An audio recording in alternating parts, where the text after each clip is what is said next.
오늘 함께 창세기 24장의 말씀을 토대로 하나님께 만남의 복을 허락하소서 요청하는 이러한 설교를 함께 나누길 원합니다. 우리 함께 하나님께 선포하겠습니다. 만남의 복을 허락하소서. 다시 한번 더 크게 만남의 복을 허락하소서. 아멘. 그렇게 하나님께서 역사하실 줄 믿습니다. 우리는 살아가면서 수많은 사람들을 만납니다. 길을 가다 스치듯 지나가는 사람도 있고요. 오랜 시간 곁을 지키면서 인생에 깊은 영향을 주는 사람도 존재합니다. 때로는 전혀 예상치 못했던 순간에 누군가를 만나서 삶이 변하기도 하고 또 어떤 관계는 한순간의 오해로 멀어지기도 합니다. 이렇게 우리의 인생은 다양한 만남으로 이루어졌고 그 만남과 만남들이 쌓이고 쌓여 오늘을 만들어냈다는 것은 그 누구도 부정하지 못할 거예요. 어떤 사람은 인생에서 중요한 만남을 운명이라고 부르기도 하고요. 또 어떤 사람은 우연이라고 말하기도 합니다. 하지만 삶을 돌이켜보면 정말 중요한 순간에 만난 사람들, 내가 정말 절체절명의 순간, 이것이 성공이 될 것이냐 실패가 될 것이냐 결정하는 그 기로에서 만난 인연들을 생각해보면 이것은 정말 우연이 아니라, 단순히 우연이 아니라 누군가의 세심한 계획 속에서 예비된 것 아닌가? 정말 운명이라는 게 존재하는가? 라고 느껴질 만큼 참 드라마틱한 만남들을 우리가 갖는 경험도 많습니다. 예를 들어서 한 기업가가 자신의 사업을 시작할 결심을 하던 순간에 우연히 한 멘토를 만나가지고 사업의 방향을 잡게 되었다는 이런 이야기 우리가 흔히 들을 수 있잖아요. 유명한 사람들이 정말 중요한 타이밍에 정말 중요한 사람을 만나서 인생이 바뀌었습니다, 이렇게 얘기하는 거 우리가 많이 보지 않습니까?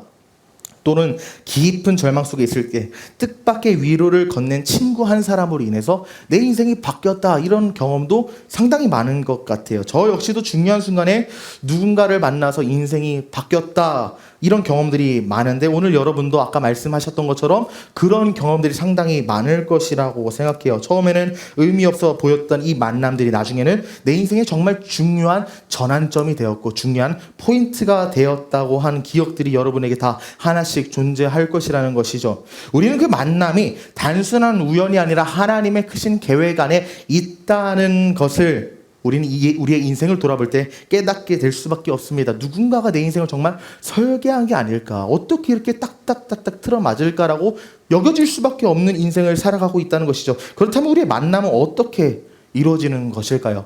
하나님이 예비하신 만남을 어떻게 준비하고 어떻게 소중히 여기며 감사하며 살 수 있을까? 오늘 그것을 함께 말씀을 통해 나누길 원합니다. 오늘 본문 창세기 24장에서 아브라함의 아들 이삭의 배우자를 찾기 위해서 자신의 종이었던 엘리에셀을 보냈어요. 쉽게 말하면 며느리감을 찾기 위해서 자기의 종이었던 엘리에셀을 자기 고향으로 보낸 겁니다. 엘리에셀로 하여금 자신의 고향에 가서 며느리를 데려오라고 요구를 했습니다. 여러분이 이러한 부탁을 받았다고 한번 생각을 해보세요. 학교 교수님이 될 수도 있고요, 직장의 사장님이나 부장님이 될 수도 있습니다. 내 상사가 갑자기 나를 불러서 내 아들과 결혼할 여자를 찾고 있는데 네가 내 고향에 가서 그런 여자 좀 한번 구해야 봐라라는 요구를 했어요. 여러분에게 이렇게 부탁을 했을 때 차라리 어떤 조건을 주면서 이런 여자 찾아와 라고 하면 그나마 찾기가 쉬울 텐데, 더 나아가 어떤 여자를 데리고 와야 되는지 조건도 설명해 주지 않고요, 그리고 설령 정말 조건을 줘서 그 조건에 부합한 여자를 찾았다 한들, 누가 봐도 괜찮은 사람을 찾았다 한들 어떤 정신 나가는 사람이 처음 보는 나를 따라가겠어요? 내 주인의 아들이 있는데 그 아들과 결혼해야 합니다, 나를 따라오세요, 이런 요청을 했을 때 어떤 멀쩡한 여자가 나를 따라가겠습니까? 순순히 결혼하겠냐고요. 그래서 엘리에셀도 이해가 되지 않는 이 요구가 있었기 때문에 아브라함에게 이렇게 말하지 않습니까? 창세기 24장 5절을 보면 종이 이르되 여자가 나를 따라 이 땅으로 오려고 하지 아니하거든. 쉽게 말하면 여자가 나를 따라오겠습니까? 그 여자 100% 안 따라옵니다. 나를 따라오지 않으려고 한다면 내가 주인의 아들을 주인이나, 이게 무슨 말이냐면 누군지도 모르는 이삭에게 시집가라고 말하면 안 올 게 뻔하니까 차라리 내가 주인의 아들인 이삭을 주인의 고향으로 데려가서 여자랑 서로 한번 소개시켜주면 되겠습니까? 이렇게 말을 하는데 엘리에셀의 말은 상당히 설득력 있어 보여요. 누군지도 모르는 자신을 정신이 온전하고 괜찮은 여자라면 따라올 리가 없으니까. 만약 자신의 말만 듣고 따라간다면 그 여자는 100% 정신이 약간 맛이 간 여자일 가능성이 높다는 거죠. 이런 엘리에셀의 말 상당히 상식적이고 이성적인 말입니다. 그런데 이 이성적인 말을 아브라함이 듣고서는 이렇게 대답합니다. 24장 6절에서 7절인데요. 아브라함이 그에게 이르되 내 아들을 그리로 데리고 돌아가지 아니하도록 하라. 이삭을 절대로 그 땅에 보내지 마라. 하늘의 하나님 야훼께서 나를 내 아버지의 집과 내 고향 땅에서 떠나게 하시고 내게 말씀하시며 내게 맹세하여 이르시기를 이 땅을 내 씨에게, 다른 말로 하면 내 자손에게 주리라 하셨으니 그가 그 사자를 너보다 앞서 보내실지라. 네가 거기서 내 아들을 위하여 아내를 택할지니라. 이렇게 요구하고 있습니다. 우리는 이것을 통해서 한 가지 사실을 알 수 있습니다. 그 사실은 무엇이냐? 만남은 하나님의 섭리 가운데 이루어진다는 거예요. 더 쉽게 말하면 만남은 하나님의 계획 안에 있다는 겁니다. 아브라함은 자신의 아들 이삭의 배우자를 찾는 과정 속에서 자신의 생각이나 판단을 통해 결정하지 않았어요. 그는 오히려 하나님의 말씀을 믿고 신뢰해서 하나님의 인도하심에 내가 순종해야겠다고 결단하죠. 하늘의 하나님 야훼께서 나를 떠나게 하시고 내게 말씀하시면 내게 맹세하셨다고 고백하면서 나와 내 아들을 통해 큰 민족을 이루겠다고 약속하신 하나님이 친히 이삭의 배우자를 예비하시고 허락할 것이라고 믿었던 거예요. 아브라함은 자기가 어떤 며느리를 뽑아야 될지 선택하지 않고 하나님의 선택에 자기의 선택권을 위임한 겁니다. 여기서 우리가 한 가지 알아야 되는 사실이 있습니다. 뭐냐면 첫 번째로 우리가 어떻게 만남을 시작할 수 있는가? 하나님의 섭리, 하나님의 계획을 신뢰할 때 하나님이 예비하신 만남이 우리 삶 속에 이루어진다는 사실을 우리가 알아야 돼요. 아브라함은 하나님께서 자신에게 복을 주신 것을 확신했고요. 자신의 인생을 책임지신다는 것, 자기뿐만 아니라 자기의 자손, 자기의 아들인 이삭까지도 하나님의 계획 속에 다스림 안에 있다는 것을 믿고 확신했어요. 아브라함에게도 이삭의 배우자가 누가 될 것인지, 자기 며느리가 누가 될 건지는 미지수였고 한치 앞도 보이지 않는 불확실한 내일이었습니다. 단순히 그냥 내 아들이 누구랑 결혼할까에 대한 고민이 아니라 이 고대 근동사회에서 대를 잇는다는 것은 내 정체성이고 내 생명과도 같은 건데, 그렇다면 어떤 며느리가 들어오냐에 따라서 우리 가정의 정체성이 달라지고요, 어떤 며느리가 들어오냐에 따라서 우리 가정이 송두리째 뽑히느냐 더 세워지느냐를 결정하는 거예요. 그런데도 불구하고 아브라함은 자기가 선택하지 않고 보이지 않았음에도 불구하고 자기가 판단하지 않고 하나님의 언약, 하나님의 약속을 신뢰하기로 결단합니다. 내가 노력해서 내가 보기에 좋은 여자를 데려오는 것이 아니라 오늘 나와 내 집에 역사하시고 응답하실 하나님을 신뢰한 것이지요. 그래서 엘리에셀이 자신 없는 소리로 여자가 자기를 따라오지 않으면 어떡하냐고 질문했을 때 아브라함이 담대하게 선포할 수 있었던 거예요. 그가 그 사자를 너보다 앞서 보내실 것이다. 다시 더 쉽게 말하면 하나님이 하나님의 천사, 하나님의 영을 먼저 보내서 이삭이 너무도 좋은 여자를 만날 수 있게 미리 다 준비해 놓으시고 예비하실 것이다. 거기서 하나님께서 먼저 작업을 해 놓으신 그 환경에 가서 너는 하나님이 다 이루신 그 일에 하나님이 차려오는 밥상 그냥 떠먹기만 해라.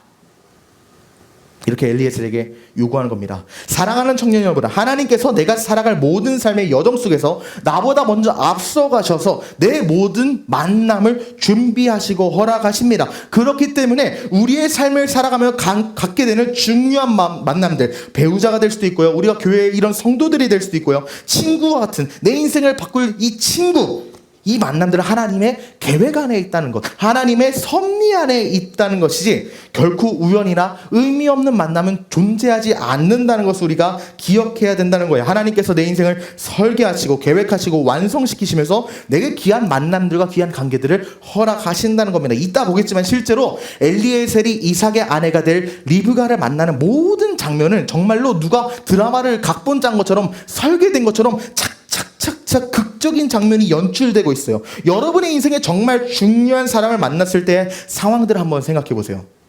대부분의 만남이 내 생각과 내 계획에 있지 않았음에도 불구하고 우연과 우연들이 만나서 드라마틱한 상황을 연출하지 않았습니까? 그것들이 관계를 형성하고 깊은 만남으로 이어지지 않았냐는 거예요.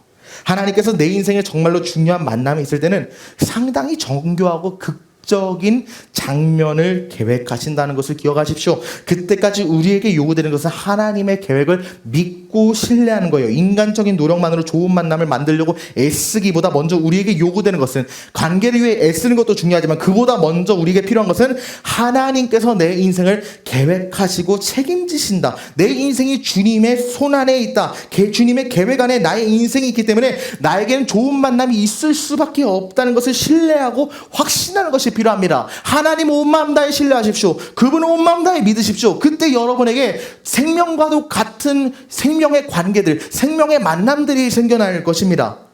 그러나 여러분, 우리가 기억해야 되는 사실이 한 가지 있습니다. 하나님의 섭리를 신뢰한다는 것, 하나님을 믿기 때문에 아무것도 하지 않는 것이 아니라는 것을 기억해야 돼요. 하나님을 믿으면 아무것도 하지 않는다가 아니라는 거예요. 하나님께서 내 입에 떠먹여 주실 때까지 가만히 있는 삶이 하나님을 신뢰하는 삶이 아니라는 겁니다. 하나님의 섭리와 하나님의 계획을 신뢰하는 삶이란 무슨 삶인가? 바로 기준을 세우는 삶이에요. 신앙의 기준을 세우는 게 하나님의 섭리를, 하나님의 계획을 인정하고 신뢰하는 사람의 삶의 태도란 것입니다. 왜 그러냐면 우리가 예수님을 믿기 이전 그리고 예수님을 믿기 이후에 사람과 사람 간의 관계를 쌓았던 장면들을 한번 생각해 보십시오. 차이점이 존재해요.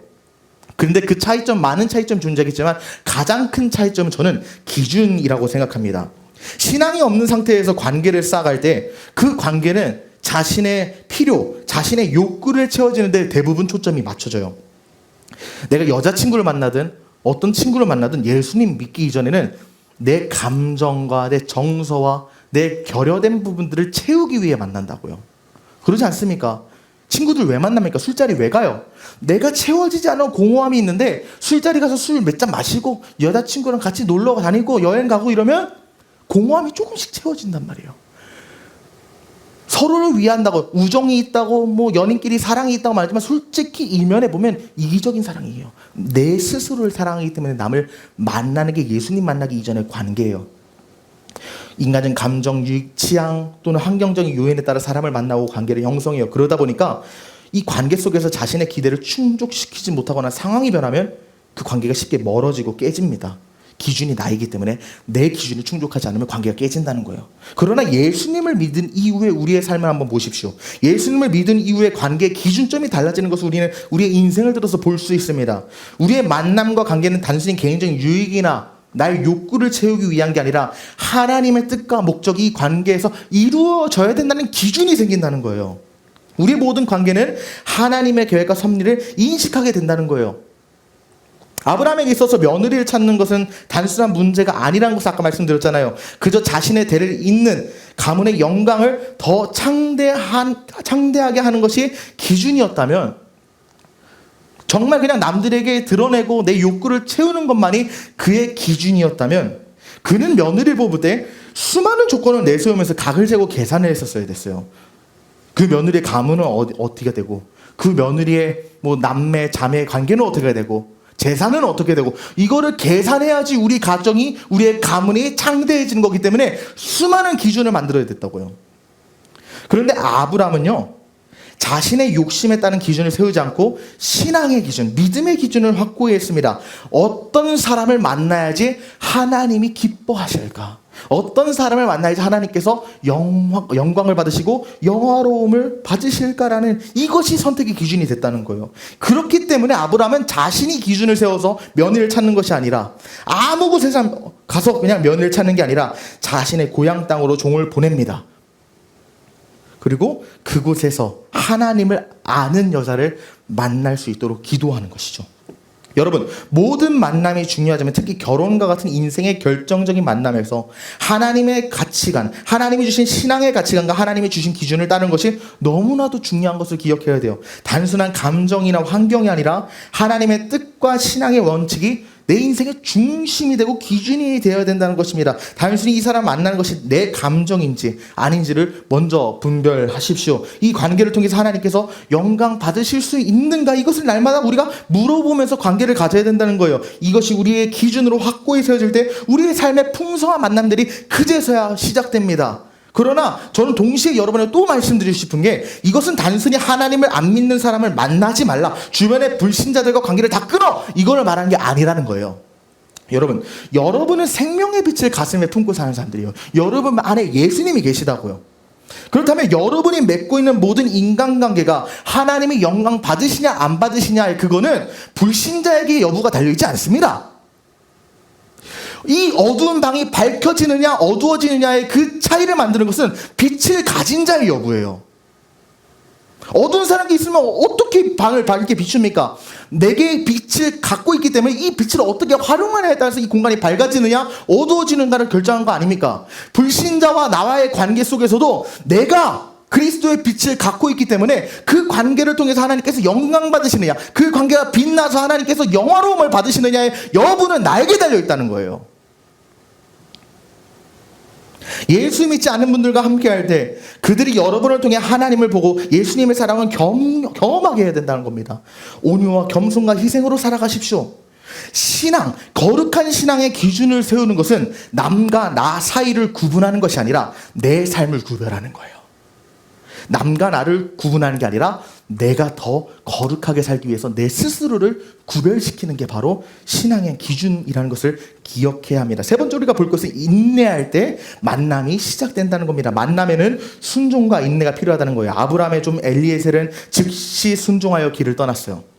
또한 나중에 말합니다. 리브가라는 사람을 만나는데요. 그 사람이 나중에 이삭의 아내가 되는데 리브가를 만나기 전 먼저 하나님께 간절히 기도하면서 만남을 앞두고 인내하면서 하나님의 신뢰하고 기다리는 모습을 보여주고 있어요. 하나님이 예비하신 만남을 위해 우리는 순종하며 기다릴 줄 아는 태도가 필요하다는 겁니다. 급하게 결정하고 조급하게 사람 만나지 마요. 대부분 그거는 내 결혈을 채우기 위해서 심심풀이 땅콩으로 만나는 거예요. 기도하며 하나님의 인도를 구할 때 가장 깊은 만남을 경험할 수 있다는 겁니다. 음식도 똑같잖아요. 음식도 인스턴트 3분 만에 라면 끓이지만 정말 맛있는 국수 면 뽑는 것부터 몇 시간이 걸려요. 우리 관계도 똑같습니다. 여러분의 관계를 인스턴트로 만들지 마세요. 그렇다면 또 질문이 생깁니다. 그래, 인내 과정을 겪은 관계가 가장 복되다는 건 공감한다. 오랜 만남을 통해서 관계가 형성되어지 공감한다.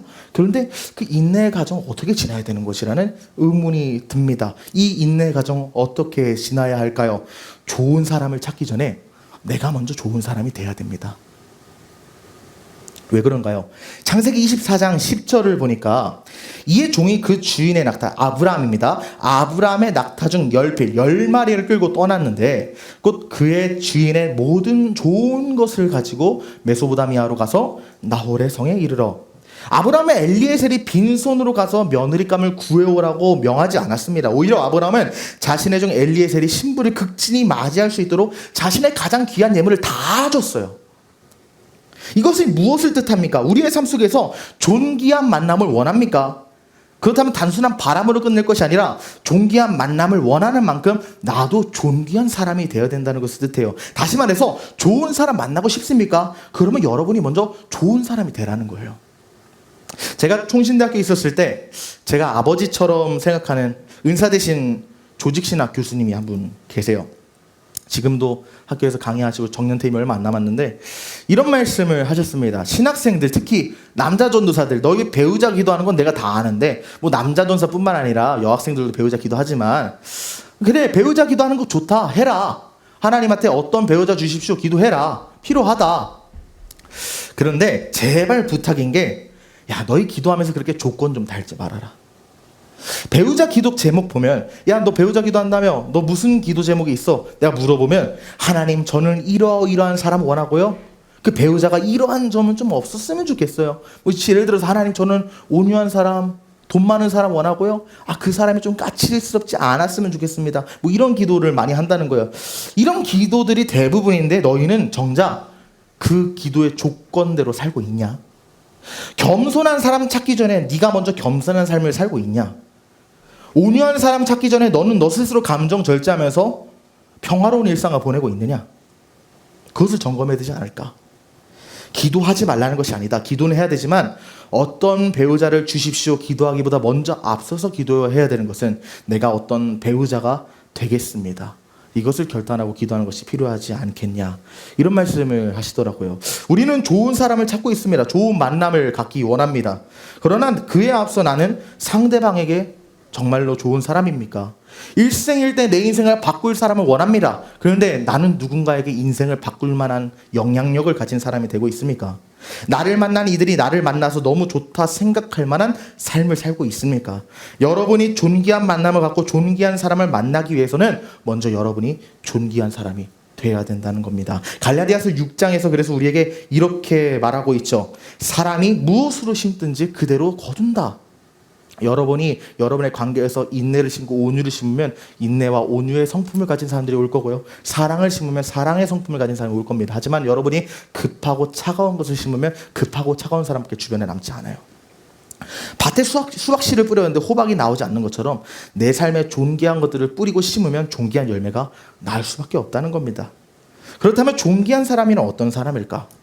귀한 사람이란 어떤 사람일까? 세상에서 말하는 존귀함이란 외모, 재산, 사회적 지위, 스펙, 겉으로 보이는 것들을 쌓아올리라고 말을 해요. 하지만 하나님이 말씀하시는 존귀함이란 이런 것과 달라요. 믿음과 성품과 신뢰를 갖춘 사람이 바로 존귀한 사람이에요. 여러분의 믿음을 성장시켜서 성령 충만한 삶을 살면 여러분에게 성령 충만한 사람이 올 거예요. 여러분이 성품을 다듬고 성숙한 사람이 되잖아요. 온유하고 겸손하고 성품이 다듬어진 사람이 여러분에게 찾아올 거예요. 여러분이 남들에게 신뢰받을 만한 사람이 되도록 철저한 삶을 살아가잖아요. 여러분에게 믿을 만한 사람들이 올 것입니다. 하나님께서 내게 좋은 만남을 허락하시기 전까지 인내하는 동안 내가 해야 될 준비들이라는 거예요. 그리고 또 역으로 볼 수 있겠죠. 내 주변에 믿을 만한 사람이 없습니까? 내 주변에 이상한 사람밖에 없습니까? 사실은 그게 내 거울입니다. 내 현실이 그렇다는 거예요. 그러면 기억해야 됩니다. 만남은 준비된 자에게 주어진다는 것을. 나는 존귀한 사람을 만나기를 바라면서도 정작 내 자신을 준비되지 않은 채로 있지는 않습니까? 내가 먼저 좋은 사람이 될 것을 결단하는 저와 여러분 되기를 간절히 축복합니다. 우리가 다음으로 살펴볼 것은 하나님이 예비하신 만남은 서로가 서로에게 응답이 되는 관계라는 겁니다. 만남은 일방적인 게 아니라 서로의 헌신과 기도가 응답이 되어야 한다는 거예요. 오늘 말씀이 조금 긴데요. 우리 창세기 24장 10절에서 14절까지 말씀 함께 읽겠습니다. 이에 종이 그 주인의 낙타 중 10피를 끌고 떠났는데 곧 그의 주인의 모든 좋은 것을 가지고 떠나 메소보다미아로 가서 나홀의 성에 이르러 그 낙타를 성 밖으로 우물 곁에 꿀렀으니 저녁때라 여인들이 물을 기르러 나올 때였더라. 그가 이르되 우리 주인 아브라함의 하나님 야훼와 원하건대 오늘 나에게 순두롭게 만나게 하사 내 주인 아브라함에게 은혜를 베푸시옵소서. 성중의 사람들의 딸들이 물을 기르러 나오겠사오니 내가 우물 곁에 서 있다가 한 소녀에게 이르기를 청하건대 너는 물동이를 기울여 나로 마시게 하라 하리니 그의 대답이 마시라. 내가 당신의 낙타에게도 마시게 하리라 하면 그는 주께서 주의 종 이삭을 위하여 정하신 자라. 이로 말미암아 주께서 내 주인에게 은혜 베푸시면 내가 알겠나이다. 아브라함의 종 엘리에셀은 이삭의 배우자를 찾기 위해서 먼 길을 떠났습니다. 하지만 그는 자신의 판단이 아니라 하나님께 철저히 의지하는 자세를 보였어요. 그래서 그때 그는 구체적으로 기도했습니다. 이삭의 배우자를 찾습니다. 구합니다. 여기서 우리가 살펴봐야 할 키워드는 구체적인 기도예요. 구체적으로 기도할 때 정확한 응답이 온다는 것을 우리가 기억을 해야 된다는 거예요. 아브라함의 종 엘리에서는 이삭의 배우자를 찾기 위해 기도를 했는데 매우 구체적으로 기도해요. 단순히 이삭에게 있어 좋은 배우자감을 만나게 해주세요라고 언급한 게 아니라 어떤 장소에서 어떤 상황에서 어떤 말을 하고 어떤 행동을 하는 사람이 이삭의 배우자라는 명확한 기도 제목을 하나님께 드렸습니다. 그가 구체적으로 기도한 까닭은 무엇일까요? 물론 누구를 택해서 가야 할지 정확히 막막하니까 하나님께서 좀 명확히 보여주십시오라는 것도 있겠지만 14절에 보십시오. 이로 말미암아 주께서 내 주인에게 은혜 베푸심을 내가 알겠나이다. 엘리에셀은 아브라함에게 신실하게 역사하셨고 지금도 역사하실 하나님을 믿었기 때문에 다시 말해서 아브라함에게 자손의 복을 주실 것을 약속하신 하나님 말씀을 믿었다는 거예요. 엘리에셀은 아브라함의 종이었습니다. 아브라함이 고향과 본토와 친척과 아비의 집을 떠나서 가나안 땅으로 가는 그 여정과 가나안 땅에서 하나님께서 어떻게 역사하셨는지를 함께 봤던 자예요. 하나님께서 내 주인 아브라함에게 이렇게 역사하신 것을 내가 다 봤기 때문에 지금도 하나님께서 동일하게 큰 역사를 베푸실 것이라는 그 믿음이 그의 기도를 구체적으로 만들었다는 겁니다. 하나님께서 반드시 역사하신다는 확신이 있었기 때문에 그의 기도가 매우 자세했다는 거예요. 사실 이것은 어찌 보면 당연한 이야기입니다. 우리도 사람과 사람 사이에 대화를 하는 모습을 한번 생각해 보십시오. 내가 신뢰하는 사람에게 부탁을 할 때 막 그닥 신뢰하지 않고 믿지 않고 믿업지 않은 사람에게 부탁할 때 우리의 삶의 모습이 다르잖아요. 대화의 태도가 다르잖아요. 신뢰하지 않는 사람에게는 그렇게 큰 일을 부탁하지도 않을 뿐더러 상세한 요청도 하지 않아요. 그냥 야 이거나 해 하고 던져주죠. 믿음이 안 가지만 정말 급해서 요청한다 한들 당장의 문제를 해결하기 위해 정보만 조금 전달할 뿐이지 내 내면에 있는 모든 문제 하나하나 구체적으로 내 패를 다 까지 않습니다. 그러나 우리가 부모님께 요청할 때 어떻습니까? 내 수치고 나발이고 매우 상세하게 상황을 설명하고 구체적으로 무엇이 문제고 무엇이 필요하고 어떻게 도와달라고 구체적으로 요구하잖아요. 어떻게 내가 도움을 받아야 되는지 자세하게 설명드리잖아요. 엘리에셀은 지금까지 하나님께서 아브라함에게 어떻게 역사하셨는지를 봐온 그의 종입니다. 그는 하나님께서 자신을 인도하실 것을 확신하면서 구체적으로 기도했어요. 막연한 기대가 아니라 하나님께서 신실하게 응답하신다는 믿음의 고백으로서 구체적인 기도를 하나님께 드렸다는 거예요. 그때 우리 하나님께서는 믿음을 보시고 정확한 응답을 주십니다. 그러므로 여러분에게 도전하고 요청하고 강권합니다. 구체적으로 기도하십시오. 우리가 구체적으로 기도하면 우리 하나님께서는 구체적으로 정확하게 응답하십니다. 우리가 구체적으로 기도하지 않아도 우리를 사랑하시는 하나님은 분명 일하긴 하세요. 하지만 우리가 그럼에도 불구하고 구체적으로 기도해야 하는 까닭 무엇입니까? 방금 말했던 바와 같이 그것이 하나님을 향한 신뢰의 고백이기 때문에 구체적으로 기도를 해야 합니다. 그리고 더 나아가 사실은 하나님께 구체적으로 기도하는 게 우리에게도 유익이 되는 게 있어요. 그것이 뭐냐? 내가 하나님께 구체적으로 기도를 하잖아요. 그러면 내가 하나님의 일하심을 구체적으로 분별할 수 있어요. 예를 들어서 배우자를 구체적으로 기도해야 되는 까닭은 무엇입니까? 내게 수많은 사람들이 다가옵니다. 평생 많은 연애를 하고 많은 배우자감을 만나죠. 그런데 이 사람들 중에서 누가 하나님이 나에게 배우자를 응답 주신 사람인지 분별하는 게 너무 어려워요. 지금은 뜨겁게 사랑하는데 1년 뒤에 식을 수도 있잖아요. 분별이 안 돼요. 근데 만약에 엘리에셀이 구체적으로 기도하지 않고 두루뭉실하게 기도했다고 생각해 보십시오. 그 상태로 성 안에 들어가요. 그러면 리브가를 알아보는데 쉬웠을까요? 어렵다는 거예요. 우리도 똑같습니다. 우리가 구체적으로 기도하면 하나님께서 내가 기도한 것에 대해 매우 정확하게 응답 주시기 때문에 내가 기도한 것이 그대로 응답되는가 1대1로 비교하면 분별이 되는 거예요. 구체적으로 기도하십시오. 그때 하나님께 정확히 응답하시고 그 정확한 응답을 통해서 우리는 분별할 수 있게 됩니다. 그래서 이렇게 구체적으로 기도한 엘리에셀에게 하나님께서 정확하게 응답하시는데 그것이 바로 15절과 21절의 말씀이에요. 말을 마치기도 전에 하나님한테 하나님 이런 자가 이삭의 배우자가 되게 해주십시오. 기도가 끝나기도 전에 리브가가 물동이를 어깨에 메고 나오니 그는 아브라함의 동생 나홀의 아내 밀가의 아들 부두엘의 소생이라. 그 소녀는 보기에 심히 아름답고 지금까지 남자가 가까이 하지 아니한 처녀더라.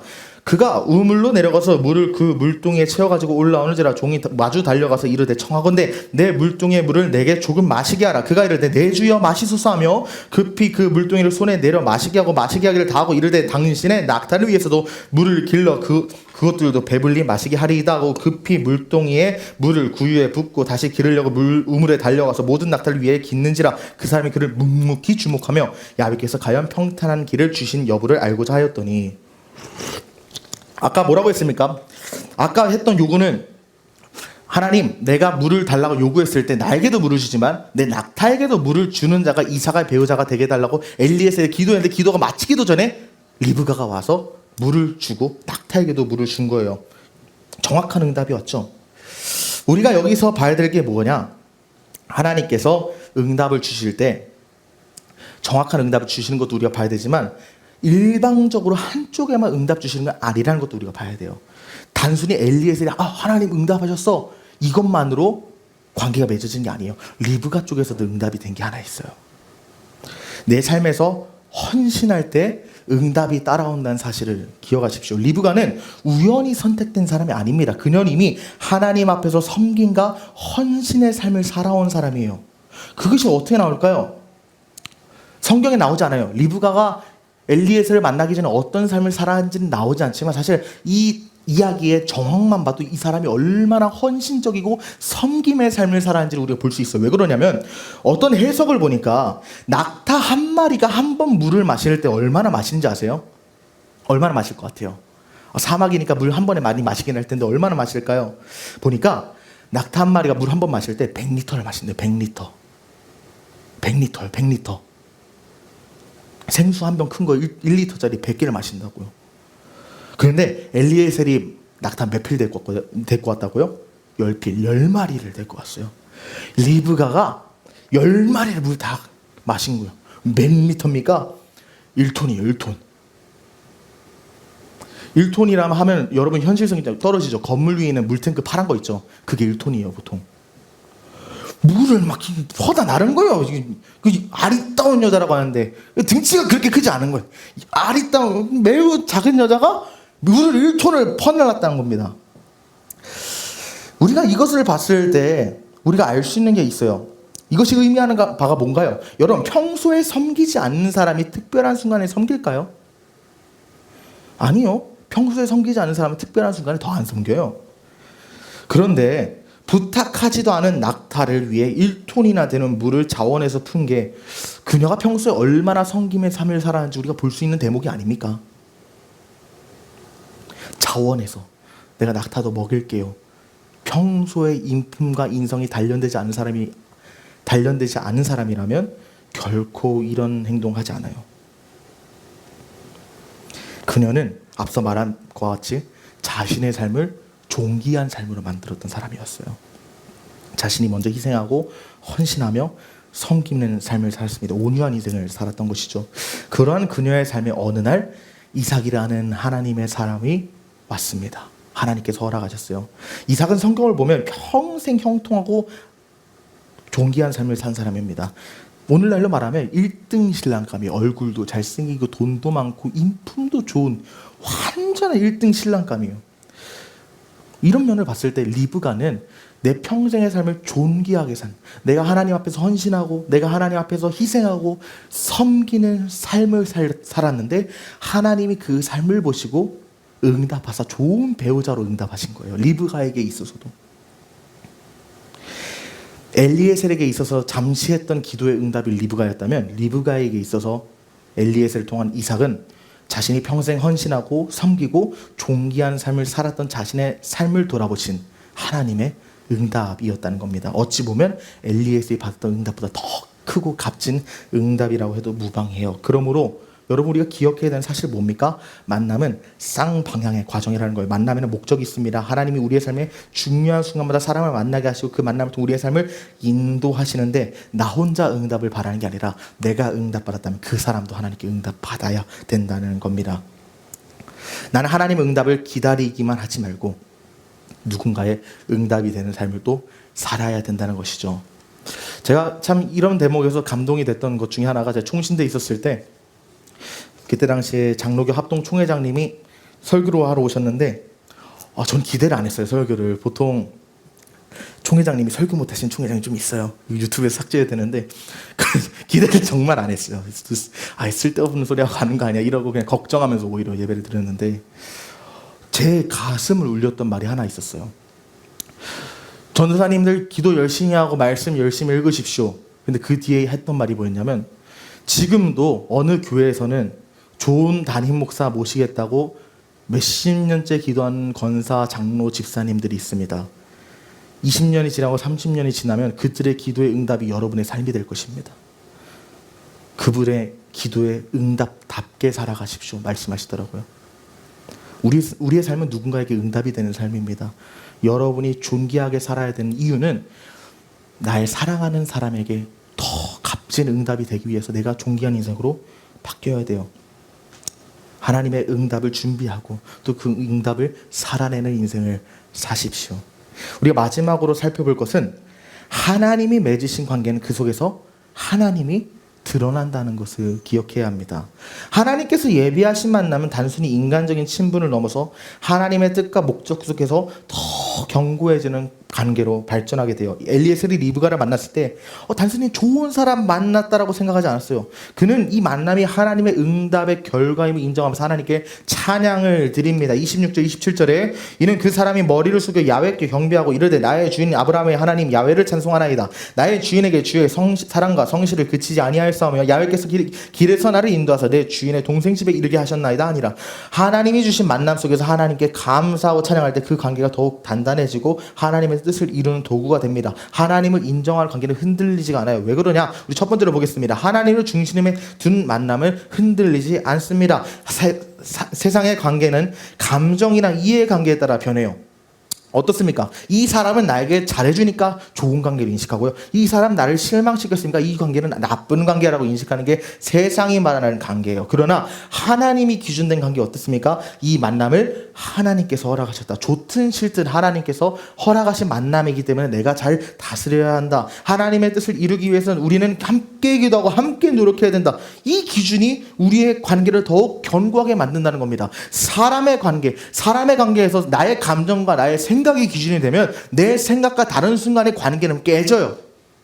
하지만 우리를 하나님께서 부르셨기 때문에 너와 내가 서로 다르고 맞지 않지만 화평을 이루자는 결단이 하나님이 우리를 부르셨다는 그곳에서 생긴다는 겁니다. 두 번째로는 하나님이 주신 관계는 사명을 위한 것이라는 것을 기억하십시오. 하나님은 우리의 만남을 단순히 즐겁고 행복한 시간을 위한 것을 주신 게 아닙니다. 우리의 관계를 통해서 즐거움과 행복을 느끼는 것도 필요하지만 그것만이 전부가 아니라는 거예요. 우리의 관계를 통해서 그분의 뜻을 이루어야 된다는 것이죠. 아담과 하와 보십시오.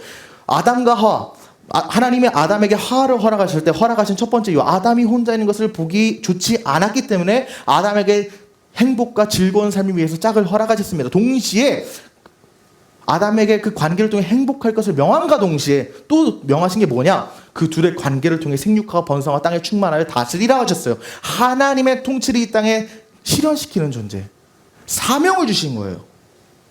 하나님이 주신 관계는 필연적으로 사명을 갖고 있습니다. 이삭과 리브가의 만남 보십시오. 그들의 결혼은 단순한 만남이 아닙니다. 그들의 결혼을 통해서 하나님의 언약이 다음 세대를 이어졌어요. 아브라함의 복이 후대까지 이어졌다는 거예요. 그분의 뜻을 위해 하나님의 도구로 삼으신 겁니다. 이삭과 리브가의 만남, 이것이 결과적으로 하나님의 구속사, 하나님의 구원 역사에 너무 큰 영향을 끼쳤잖아요. 우리의 만남도 마찬가지라는 거예요. 하나님이 허락하신 만남은 반드시 사명을 동반합니다. 우리의 배우자를 통해서, 우리의 친구를 통해서, 영적 동지를 통해서 하나님께서 하나님의 뜻을 이루신다는 것입니다. 여러분이 배우자를 만날 때 함께 신앙을 지켜나갈 동지로 부르셨고, 여러분이 신앙의 동역자를 만났을 때 함께 하나님 나라를 헌신할 사명을 주셨고, 여러분이 좋은 친구를 만났을 때 그 친구의 관계를 통해서 함께 하나님의 사랑을 나누는 사명을 주셨다는 것을 기억해야 합니다. 그 만남 속에서 하나님의 뜻을 이루십시오. 세 번째 우리가 볼 것은 관계를 통해서 하나님을 찬양하는 인생을 살아야 된다는 겁니다. 엘리에셀은 하나님의 인도하심을 경험한 후 즉시 하나님께 경배했어요.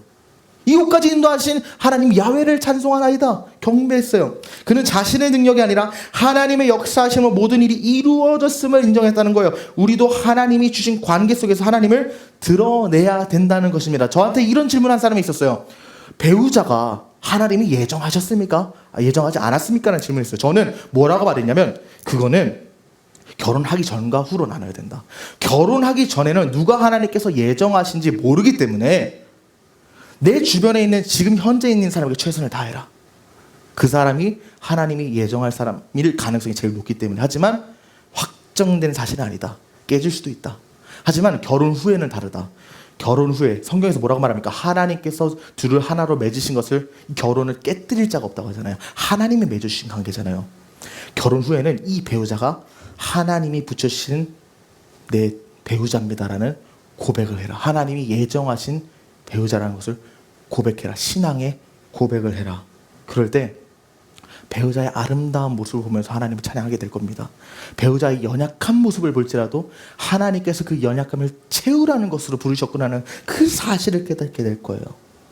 좋은 동역자를 만났다면 하나님께서 우리를 함께 일하도록 부르셨군요라는 찬양이 터져나와야 된다는 겁니다. 하나님께 찬양하고 감사하는 관계는 하나님께서 견고하게 세워주십니다. 하나님이 주신 만남을 내 뜻대로 판단하지 말고 하나님의 계획 속에서 바라보십시오. 그리고 사실 여기서 예수님의 신실하신 은혜가 나타나요. 우리 요즘 담임 목사님께서 설교 전에 매일 부르신 찬양이 있죠. 주는 평화, 막힌 담을 허셨네. 주는 평화, 우리의 평화, 염려를 다 주께 맡기라. 예수님께서 사실 우리 인생에 가장 필요한 관계는 하나님과 나의 관계인데, 그 관계가 단절됐을 때, 막힌 담이 세워졌을 때 예수님께서 그 관계를 회복시키기 위해서 자신의 십자가로 그 담을 허물었어요. 가장 회복되기 어려운 하나님과 나의 관계를 회복하신 예수님께서 오늘 당신의 삶에 가서 모든 관계를 일치되게 만드실 거예요. 성령이 하나 되게 하신 것을 힘써 지키라고 하는데, 그 성령이 하나 되게 하시기 위한 전제 조건이 예수님의 십자가입니다. 죄악으로 인해서 서로가 깨졌습니다. 죄악으로 인해서 하나님과 나의 관계도 깨지만 인간과 인간 간의 관계도 깨져가지고 아담과 하와가 바로 서로를 부정하고 서로를 죄인이라 취급하는 게 에덴 동산에서의 현상이었잖아요. 그런데 예수님께서 십자가에 못 박히셨을 때 하나님과 나의 관계가 회복된 것처럼 나와 다른 사람과의 관계도 회복된 거예요.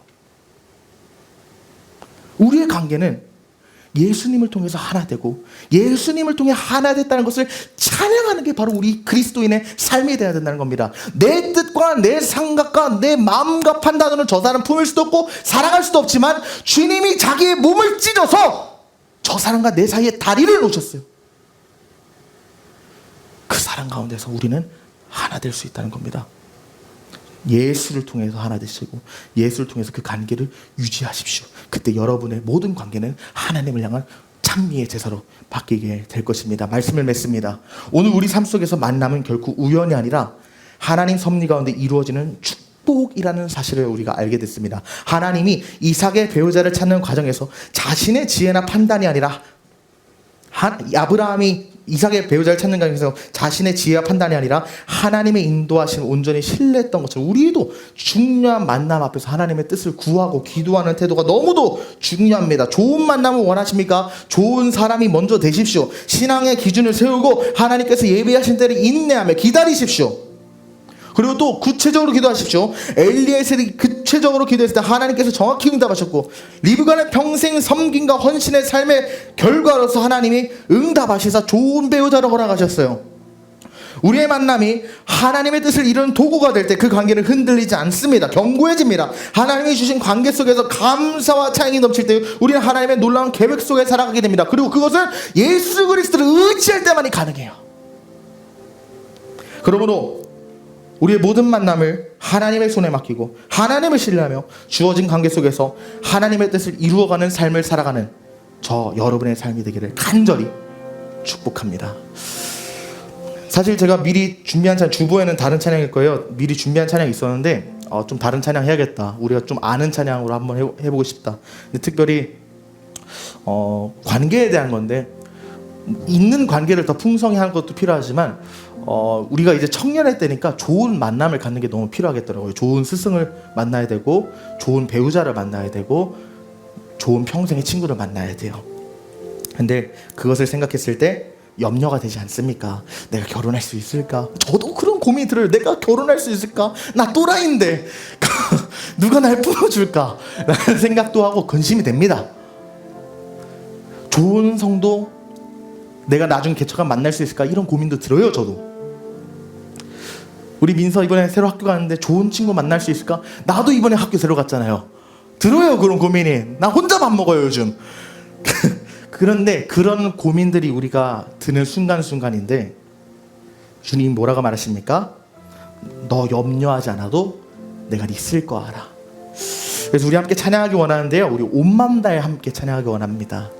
우리 함께 찬양하실 때 우리 하나님께 우리 모든 고민과 염려를 맡겨드리기 원합니다. 우리 방송실에서 불 꺼주시고요. 이렇게 온 마음 다해 하나님께 찬양하겠습니다.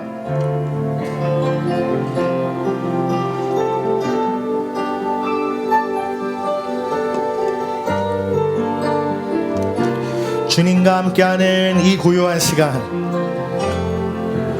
주님과 함께하는 이 고요한 시간, 주님의 보좌 앞에 내 마음을 쏟네. 구체적으로 모든 것 아시는 주님께 감출 것 없네. 내 맘과 정성 다해 주 바라나이다. 2절로 고백합시다. 나 염려하잖아도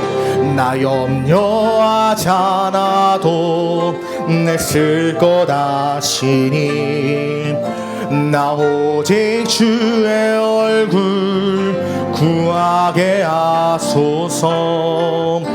다 이해할 수 없을 때 할지라도 감사하며 날마다 순종하며 주 따르오리라. 온 맘 다해 온 맘 다해 사랑합니다. 온 맘 다해 주 알기 원하네. 내 모든 삶 당신 것이니 주만 섬기리. 다시 한번 2절로 고백합시다. 나 염려하잖아도 나 염려하잖아도 내 쓸 것 아시니 나 오직 주의 얼굴 구하게 하소서. 다 이해할 수 없을 때라도 감사하며 날마다 순종하며 주 따르오리. 온 맘 다해 온 맘 다해 사랑합니다. 온 맘 다해 주 알기 원하네. 내 모든 삶 당신 것이니 주만 섬기리. 내 모든 삶 당신 것이니 내 모든 삶 당신 그분의 손 안에 우리 인생이 달려 있습니다. 주만 섬기리.